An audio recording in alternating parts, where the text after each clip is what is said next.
شان وكرم وعلمه من البيان فسبحان الذي لا يحصى امتنانه باللسان ولا بالقلم ونشهد أن لا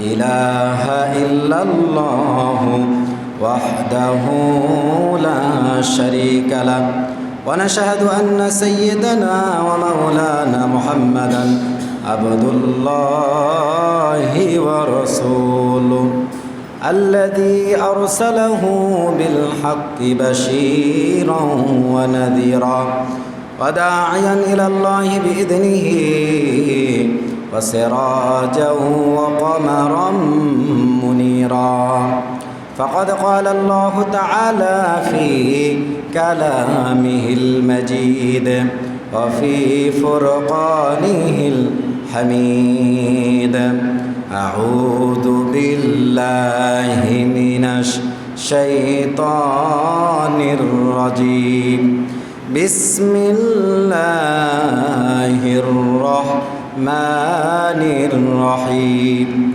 يا أيها الذين آمنوا صلوا عليه وسلموا تسليما اللهم صل على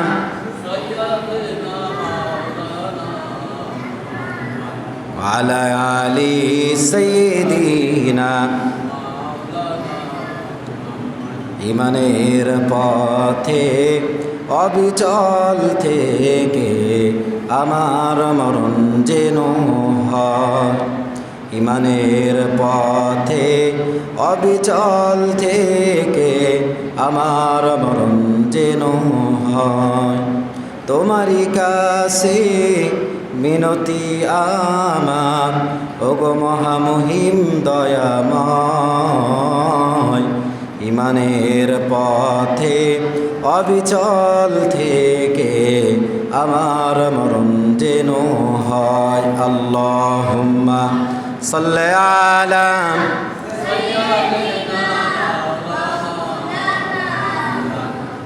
আলা আলি সাইয়্যিদিনা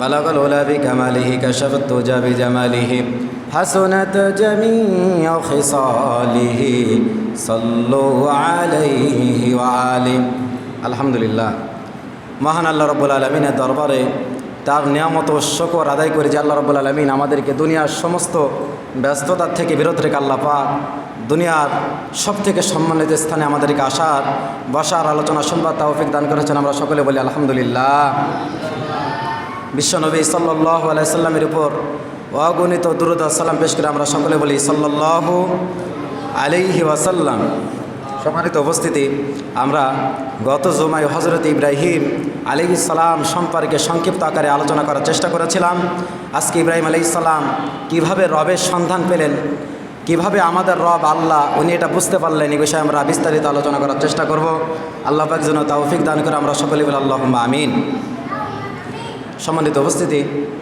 গত জুমায় বলতেছিলাম হযরত ইব্রাহিম আলাইহিস সালাম তিনি তেনার মাকে বললেন যে মা আমার রবকে মা জবাব দিলেন তোমার রব আমি কি জবাব দিলেন তোমার রব আমি মাকে আবার প্রশ্ন করলেন যে আম্মা আপনার রবকে ইব্রাহিম আলাইহিস সালামের মা জবাব দিলেন আমার রব হলো তোমার পিতা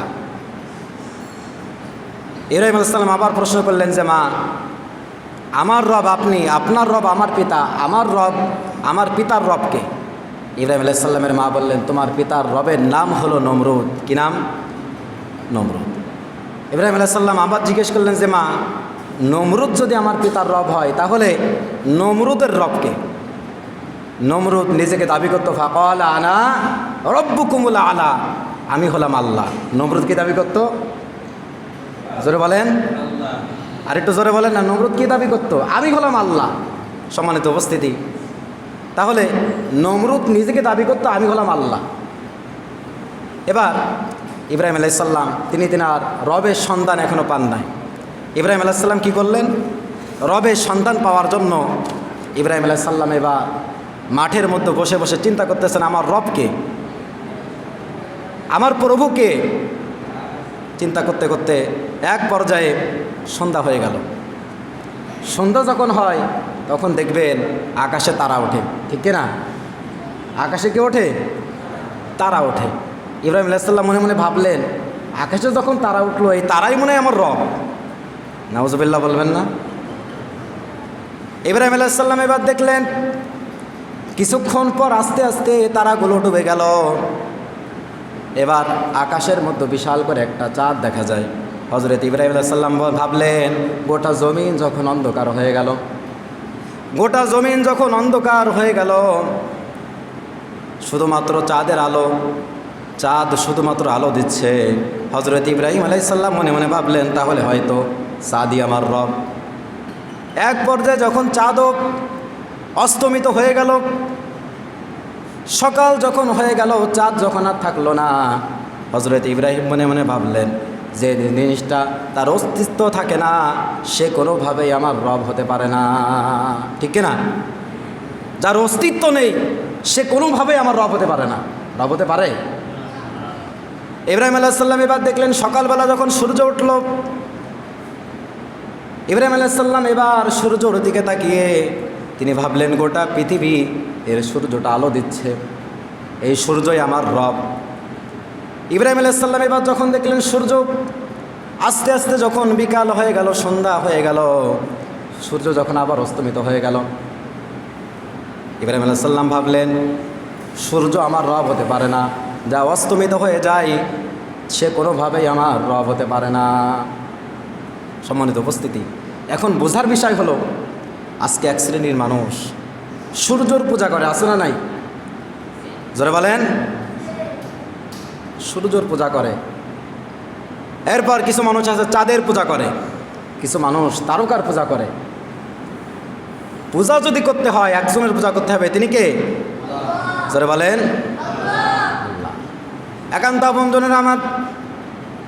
তাহলে বোঝা গেল যারা কিনা আল্লাহকে বাদ দিয়ে সূর্যর পূজা করে, গাছের পূজা করে, মাছের পূজা করে, গরুর পূজা করে। গরুর পূজা আছে না? জোরে বলেন। এই সমস্ত যারা করে, আল্লাহ রাব্বুল আলামিন তাদেরকে বলে দিচ্ছেন, তোমরা তো সূর্যের পূজা করো, গরুর পূজা করো, মাছের পূজা করো, গাছের পূজা করো, চন্দ্রের পূজা করো। ও আমার বান্দারা, তোমরা শুনে রাখো, এই পূজার মাধ্যমে আমি রব্বুল আলামিনের সঙ্গে তোমরা শিরিক স্থাপন করে ফেলতেছ। কি করতেছে? আল্লাহ রব্বুল আলামিন এজন্য বলেন, ইন্নাশ শিরকা লাযুলমুন আযীম। আল্লাহ রব্বুল আলামিন ঘোষণা করেছেন, নিশ্চয়ই যারা শিরিক করে, শিরকের মতো বড় জুলুম আর নাই। ফাকাদ হারামাল্লাহু আলাইহিল জান্নাহ, যারা শিরিক করে তাদের জন্য আমি আল্লাহর জান্নাত হারাম। শিরিককারীদের জন্য আল্লাহর জান্নাত কি? জোরে বলেন।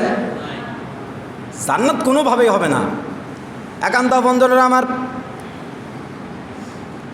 ইব্রাহিম আলাইহিস সালাম এবার তার পিতার কাছে গিয়ে বললেন, আব্বা, ইয ক্বালা লিআবিহি ওয়া কওমিহি মা হাযিহি তামাথিলুল্লাতী আনতুম লাহা আকিফুন।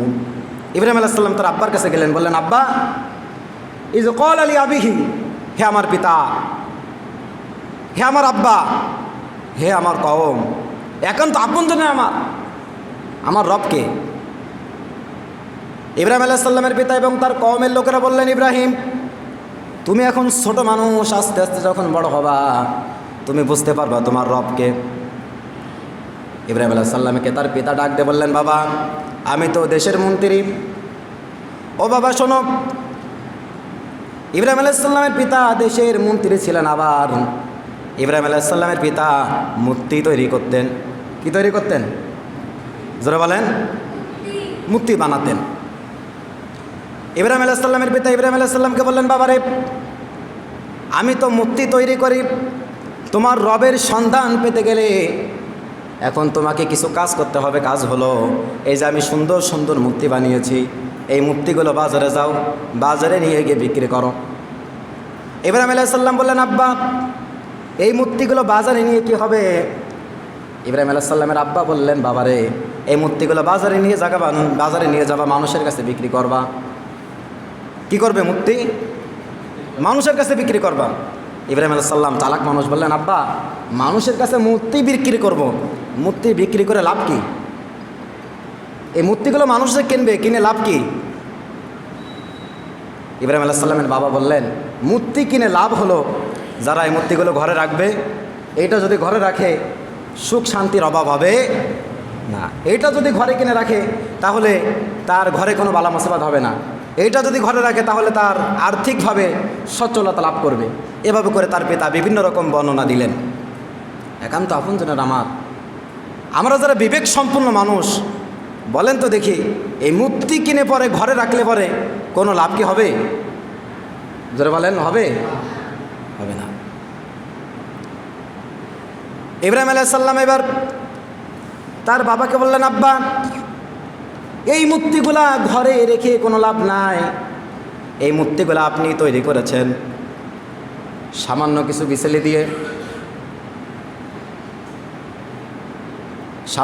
বিচেলি দিয়ে, এরপর কিছু বাঁশ দিয়ে, কুঞ্চি দিয়ে, এরপর কিছু মাটি দিয়ে আপনি তৈরি করেছেন। এরপর আপনি সুন্দর করে রং করে দিলেন। এই মূর্তিগুলো ঘরে রাখলে কোনো লাভ নাই। হযরত ইব্রাহিম আলাইহিস সালাম যখন এই কথা বললেন, তার পিতা ধমক দিলেন যে আমি তোমাকে যা বলেছি এই কাজটা তুমি করো না দেখি। ইব্রাহিম আলাইহিস সালাম পিতা ধমক শুনে মাথায় মূর্তি ঝুড়ি নিয়ে চলে গেলেন বাজারে যাওয়ার পথে যখন রাস্তার মাঝপথে থাকলেন, ইব্রাহিম আলাইহিস সালাম পিছন দিকে তাকিয়ে দেখলেন আব্বাকে দেখা যায় না। এবার ইব্রাহিম আলাইহিস সালাম ঝুড়িটা নামালেন। এবার পাশে ছিল নদীর ভিতরে একটা একটা করে সবকটা চুবালেন। সুবহানাল্লাহ বলেন। একটা একটা করে সবকটা চুবালেন। এখন মূর্তিগুলো যদি নদীর ভিতর পানির ভিতর চুবানো হয়, মাটি দিয়ে বানানো মূর্তি, তাহলে কি আর ভালো থাকবে? সকলে বলেন ভালো থাকবে?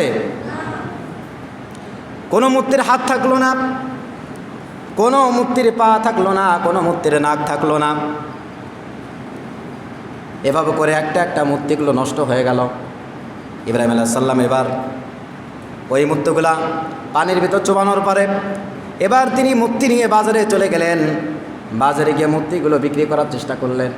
এখন বলেন তো দেখি, নষ্ট মূর্তি, ভাঙা মূর্তি আর কি কেউ নেবে? এই নষ্ট মূর্তি আর কেউ কিনবে? আর কেউ কিনলেন না। ইব্রাহিম আলাইহিস সালাম এবার ওই মূর্তির ঝুড়ি আবার মাথায় নিয়ে বাড়িতে চলে আসলেন। বাড়িতে এসে তার আব্বাকে বলতেছেন আব্বা এই মূর্তিগুলো আমি বাজারে নিয়ে গেলাম, এত চেষ্টা করলাম বিক্রি করার জন্য, কোনোভাবেই বিক্রি করতে পারলাম না। ইব্রাহিম আলাইহিস সালামের পিতা বললেন যে বাবা মূর্তিগুলো তুমি যখন বাড়ির থেকে নিছিলে তখন তো ভালো মূর্তি ছিল, এভাবে করে কোনোটার নাক নাই, কোনোটার চোখ নাই, কোনোটার কান নাই, কোনোটার হাত নাই, কোনোটার পা নাই, ব্যাপার কি?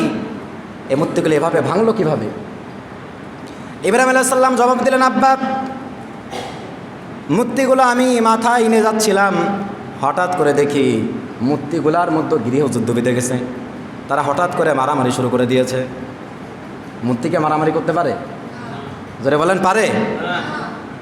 হঠাৎ করে দেখি মারামারি শুরু হয়ে গেছে, গ্যাঞ্জাম শুরু হয়ে গেছে। এটা দেখে আমি ঝুড়ি মাথার থেকে নামালাম।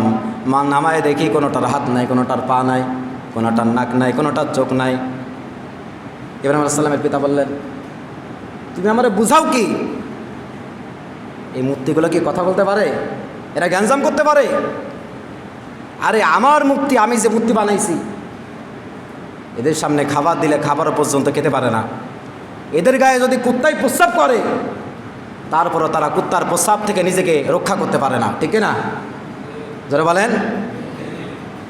সম্মানিত উপস্থিতি, ইব্রাহিম আলাইহিস সালাম তার পিতা বলতেছেন এই মূর্তির গায়ে যদি মশা মাছি লাগে, এই মূর্তি তো মশা মাছিও তাড়াইতে পারে না। একান্ত আপনজনেরা আমার, ইব্রাহিম আলাইহিস সালাম এবার কথা বলার জন্য স্কোপ পেয়ে গেলেন, কথা বলার মতো তিনি জায়গা পেয়ে গেলেন। তার পিতাকে বললেন আব্বা আপনি যে মূর্তিগুলো আমাকে বিক্রি করার জন্য পাঠালেন, এই মূর্তিগুলা মশা মাছি যদি তাড়াতে না পারে, কথাবার্তা বলতে না পারে, সে কোনো খাবার খেতে না পারে, তাহলে আপনি যে একটু আগে বললেন এই মূর্তিগুলা মানুষ যদি ঘরে রাখে অমুক অমুক উপকার হবে, কি বললেন? অমুক অমুক উপকার হবে। তাহলে আপনার কথা তো একদম মিথ্যা কথা, ঠিক না? কথা বলেন। সম্মানিত উপস্থিতি, ইব্রাহিম আলাইহিস সালামের পিতা ইব্রাহিম আলাইহিস সালামের ঘাট ধরে নিয়ে গেলেন নমরুদের কাছে। নমরুদের কাছে নিয়ে নমরুদকে বললেন, নমরুদ রে, যেই সন্তানকে জন্মগ্রহণ যাতে না করে জন্য আমরা এত কিছু করলাম, সেই সন্তানই তো আমার ছেলে। সে কার ছেলে? ইব্রাহিম আলাইহিস সালামের জন্ম যেন না হয় এজন্য কত রকম ষড়যন্ত্র তারা করলো, কিন্তু যার দ্বার আল্লাহ পাক ইসলাম কায়েম করবেন, প্রতিষ্ঠা করবেন, তার জন্ম ঠেকাই কেউ রাখতে পারবে না, ঠিক কিনা? একান্ত বন্ধুদের আমার, আল্লাহ বলেন ওয়াজাহাকাল হাক্কা ওয়াজাহাকাল বাতিল, হক যখন আসবে বাতিল তখন পালা যাবে। হক যখন নারায়ে তাকবীর আল্লাহু আকবারের স্লোগান দিয়ে দাঁড়ায় যাবে, বাতিল পক্ষ তাদের সামনে দাঁড়াতে পারবে না। পারবে দাঁড়াতে? ইব্রাহিম আলাইহিস সালাম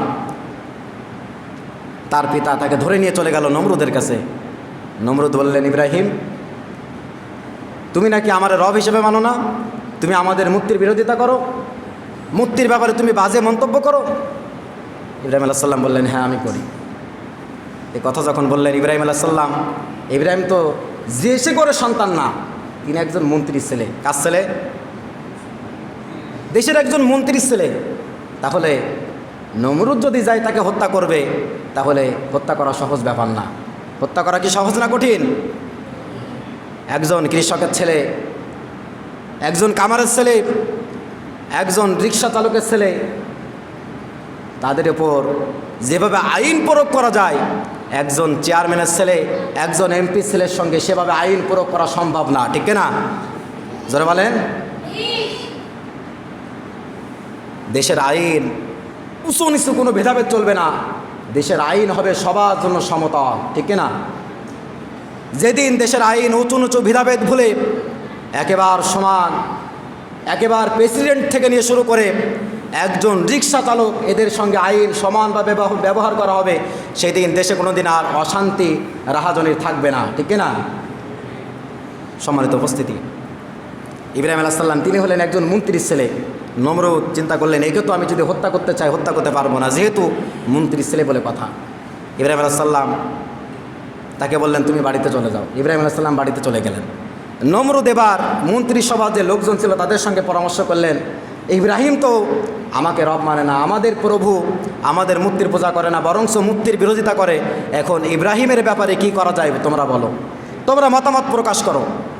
এভাবে করে এক একজন মতামত দিচ্ছেন। এমন সময় ওই মতামতের মধ্যে একজন হাজির হলেন, পৃথিবীর সব থেকে বিশ্ব বাটপার, তার নাম কি বলেন তো দেখি? ইবলিস শয়তান। নাম কি? ইবলিস শয়তান। এই বাটপার হাজির হয়ে তিনি বলতেছেন, ইব্রাহিম, তিনি বলতেছেন, নমরুদ, তোমরা যে মতামত একজন আর একজন দিচ্ছ, এই কোনো মতামত গ্রহণ হবে না, আমি যে মতামত দেবো এইটাই সব থেকে ফাইনাল। নমরুদ বললেন, কি মতামত বলেন তো দেখি? আপনি কে? বললেন, আমার পরিচয় দিয়ে তো কোনো লাভ নাই, আমি হলাম তোমাদের পক্ষের মানুষ। আমি তোমাদের কি? জোরে বলেন। সরে সরে বন্ধু তো হবেই, ঠিক না? কথা বলেন, সরে সরে কি বন্ধু? সম্মানিত উপস্থিতি আমার, ইব্রাহিম আলাইহিস সালামের বিরুদ্ধে বা তারা ষড়যন্ত্র করলো, ইব্রাহিমকে কিভাবে দামানো যায়, ইব্রাহিমের ঈমান কিভাবে নষ্ট করা যায়। এবার নমরুদ এবং তাদের সদস্য উপস্থিত যতজন ছিলেন তারা পরামর্শ দিলেন। এক পর্যায়ে ফাইনাল মতামত দিলেন ইবলিস শয়তান। কে মতামত? ইব্রাহিমের ঈমান নষ্ট করতে গেলে একটা কাজ করতে হবে, যেহেতু মন্ত্রীর ছেলে হত্যা করা যাচ্ছে না, কি করতে হবে? একটা মেলার আয়োজন করো। কি করতে হবে? আরও জোরে বলেন, আরও জোরে বলেন। মেলার আয়োজন। পৃথিবীর জমিনে সর্বপ্রথম মেলার আয়োজন করলেন, পরামর্শটা যে দিলেন তিনি হলেন ইবলিস শয়তান। তার নাম কি? মেলার পক্ষে যিনি পরামর্শ দিলেন সবার প্রথম, তার নাম কি? ইবলিস শয়তান। আর যারা পরামর্শ বৈঠক করলেন মেলা করার জন্য, তিনি হলেন ইবলিস শয়তানের উত্তরস্বরী, ঠিক না? আমরা কি শয়তানের উত্তরস্বরী না আল্লাহর উত্তরস্বরী? বিশ্বনবীর উত্তরস্বরী, রাসূলুল্লাহ সাল্লাল্লাহু আলাইহি সাল্লামের সাহাবীর উত্তরস্বরী আমরা, ঠিক না? সম্মানিত উপস্থিতি আমার, ইব্রাহিম আলাইহিস সালামকে হত্যা করার জন্য তারা এবার পরামর্শ করলো। কি পরামর্শ? একটা মেলার আয়োজন করো। মেলার আয়োজন করবে কিভাবে। এবার ইবলিস শয়তান পরামর্শ দিল, এদেশের সব থেকে সুন্দর তরুণ যুবকদেরকে হাজির করো। 40 জন যুবক। কতজন যুবক? 40 জন নারী, পৃথিবীর সব থেকে সুন্দরী 40 জন নারী হাজির করো। এভাবে করে 40 জন যুবক, 40 জন নারী। শয়তান বললেন, এদেরকে উলঙ্গ করে ছেড়ে দিবা। কি করবা? ল্যাংটা করে ছেড়ে দিবা। কি করে? সকলে বলেন, উলঙ্গ করে ছেড়ে দিবা মেলার মধ্যে। আর এদেরকে বলবা, যাকে বাবা তার সঙ্গে জেনা করবা। যাকে বাবা তার সঙ্গে কি করবা? জেনা করবা। তাহলে পৃথিবীর জমিনে আজকেও যারা মেলার আয়োজন করে দেখবেন উলঙ্গ মেয়ে দিয়ে নাচানাচি করে, আছে না নাই? জোরে বলেন। এরপর মেলার আয়োজন যখন হয় তখন ঠেলাঠেলি গুতাগুতি, আছে না নাই? জোরে বলেন। আপনারা যদি নাও বলেন তারপর আমি বলবো অবশ্যই আছে, ঠিক কিনা? একান্ত বন্ধুরা আমার, এবার নমরুদ মেলার আয়োজন করলেন। সুন্দরভাবে মেলার আয়োজন করা হলো। দেশের সব থেকে সুন্দরী নারীদেরকে আনা হলো, দেশের সব থেকে সুন্দর সুন্দর পুরুষদেরকে আনা হলো, তাদেরকে উলঙ্গ করে ছেড়ে দেওয়া হলো, গান বাজনা করা হলো। এবার নমরুদ ইব্রাহিম আলাইহিস সালামের সঙ্গী সাথী যারা, তাদেরকে বললেন, যাও তোমরা গিয়ে ইব্রাহিম আলাইহিস সালামকে তোমরা নিয়ে আসো। ইব্রাহিম আলাইহিস সালাম মেলাইকে যাবে? যারা বলেন, ইব্রাহিম আলাইহিস সালাম মেলাইকে যাবে? ইব্রাহিম আলাইহিস সালামের যারা ইব্রাহিম আলাইহিস সালামকে জাতির পিতা মানে, তারা কি মেলায় যাবে? হযরত ইব্রাহিম আলাইহিস সালামকে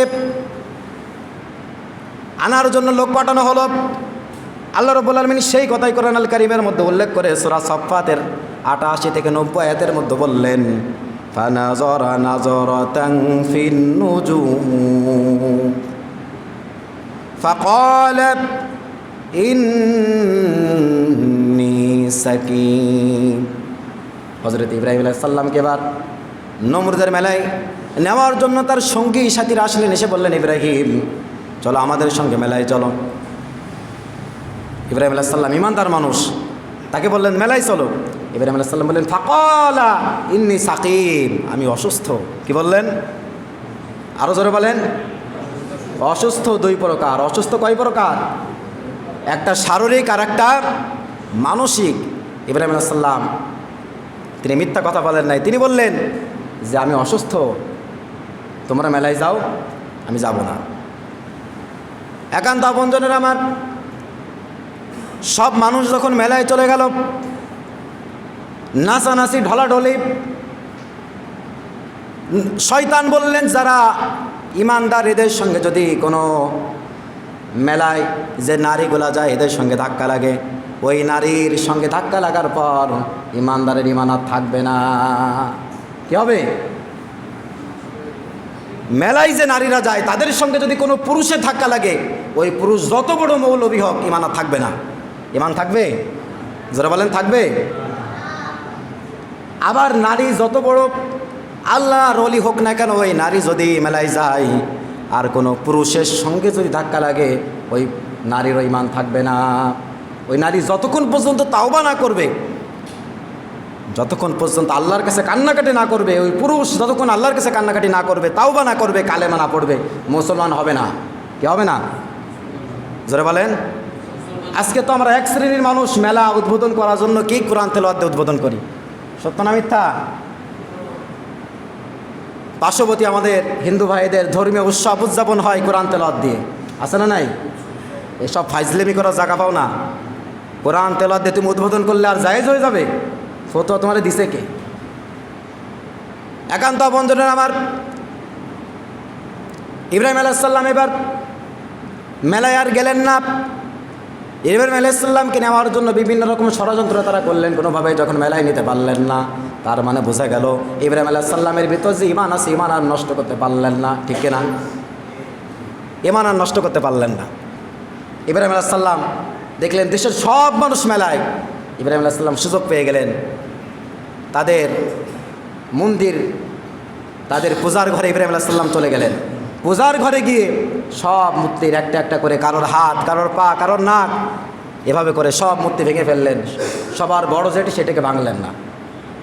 তাহলে আমরা আলোচনা থেকে কি শিক্ষা পেলাম? শিক্ষা পেলাম এটা, এখন থেকে আমাদের পার্শ্ববর্তী ধর্মীয়লম্বী তাদের মূর্তি আমরা যেখানে পাবে ভেঙে ফেলবো না।